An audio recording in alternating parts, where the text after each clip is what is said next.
Sa bahay nila ay naghahanda ng almusal ang kanyang asawa.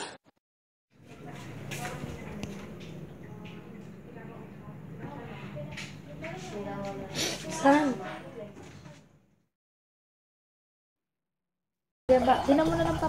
Ang tanging bisyo na may ituturing ni Mang Mario ay ang pag-aalaga ng manok at ang pagpapakain nito.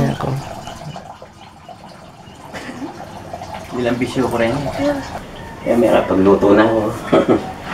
May kapagkain ako dahil mapali.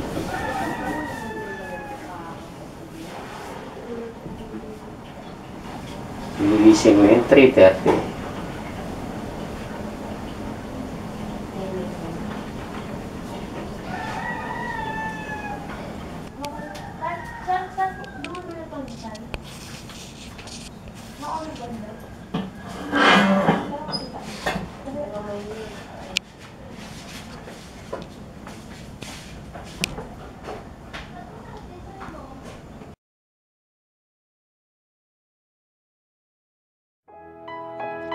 Ngayong araw, maagang papasok si Mang Mario sa kadahilanang hindi rin makakapasok ang kanyang kasamahan sa trabaho. Sige na pa.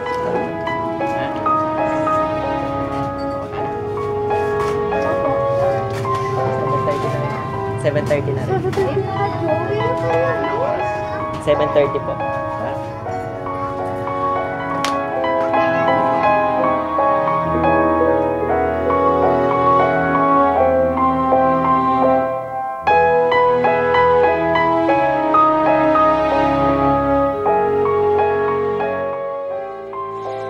Mababakas kay Mang Mario ang hirap sa paglalakad dahil sa kanyang kapansanan.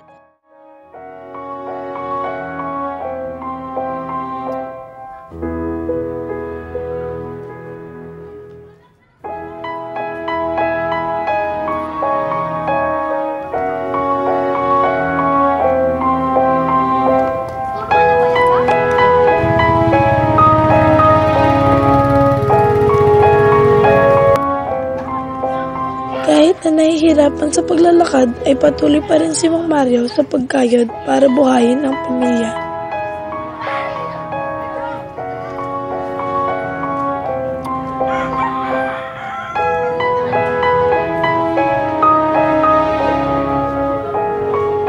Pagkadating sa terminal ng jeep ay kaagad nang sumakay si Mang Mario papunta sa kanyang pinagtatrabauhan.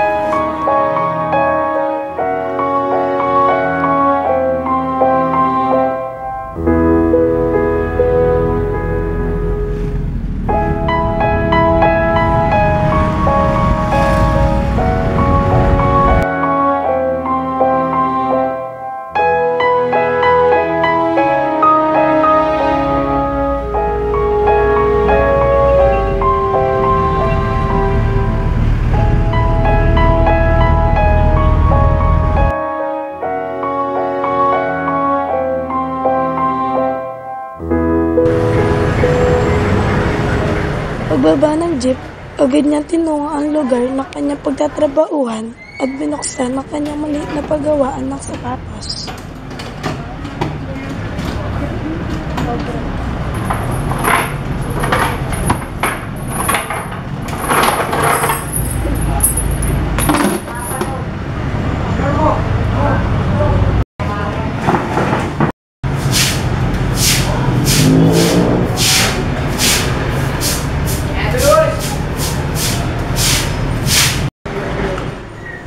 Kasama niya sa paglilinis ang ibang trabahador na malapit sa kanyang pwesto o lugar.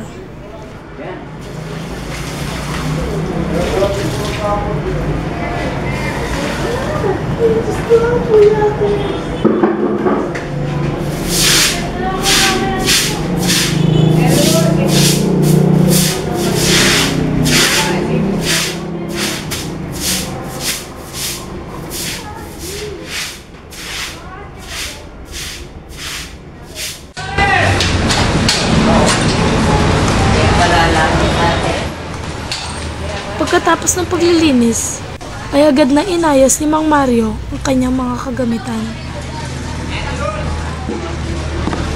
Saan po daw pumunta yung kasama niya? Saan po daw pumunta?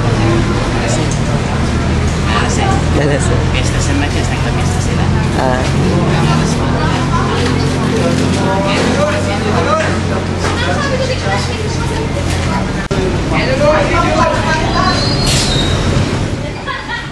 Habang kumakain ng tinapay si Mang Mario, ay may dumating na isang customer na magpapagawa sa kanya ng sapatos.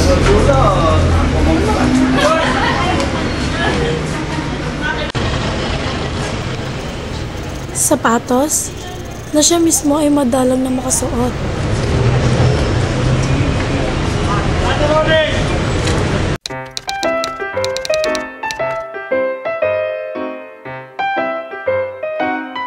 So far, yung population ng PWD dito sa City of San Fernando, Pampanga, umaabot na sila ng 3,000 plus. From 2008 yon up to present. So, 3,000 plus.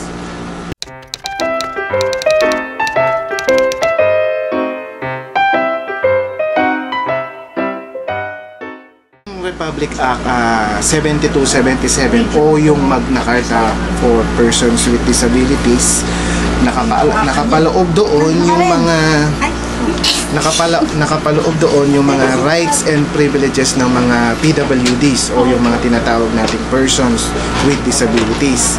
Lahat ng mga yung batas na yon kailangan nating sundin para sa kapakanan ng mga PWDs. Ano po, ano yung nakukuha niyong benefits sa pagiging PWD niyo? May naitutulong po ba?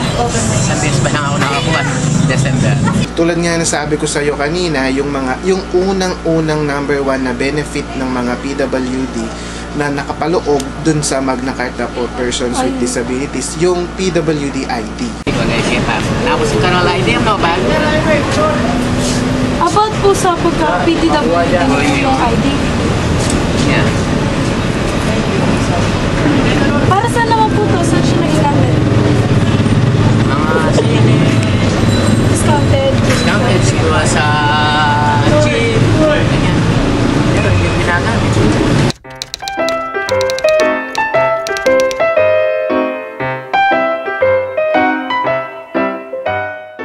WDID na yon, binibigay natin sa mga person with disability para ma-enjoy nila yung 20% discount na nakapaloob nga dun sa batas na yon. May discount sila sa prime and basic commodities, yung mga pang-araw-araw na ginagamit natin araw-araw, yung mga ginagamit natin tulad ng pagkain, ng mga sabon, ng mga basta basic necessities tsaka prime commodities.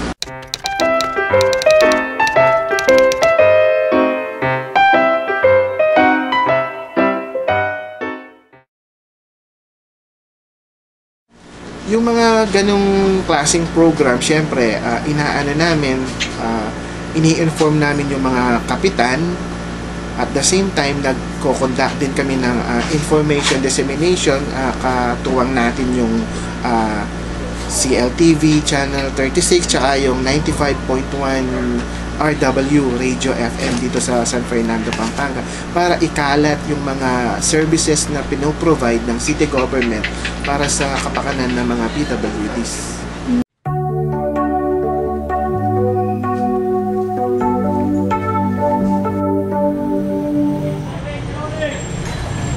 Natatapos na naman ang isang araw na pagtatrabaho ni Mang Mario. Isang araw na naman ang natapos ni Mang Mario. At bukas ay panibagong araw ang susubok sa kanyang tatag at tibay. Masakit ang matawag na disabled sa ating lipunan. Sa hindi sila nakakagawa ng mga bagay na kayang gawin ng karamihan, si Mang Mario na isa sa maituturing na disabled ay mababakas pa rin sa kanyang muka ang kanyang kasiyahan.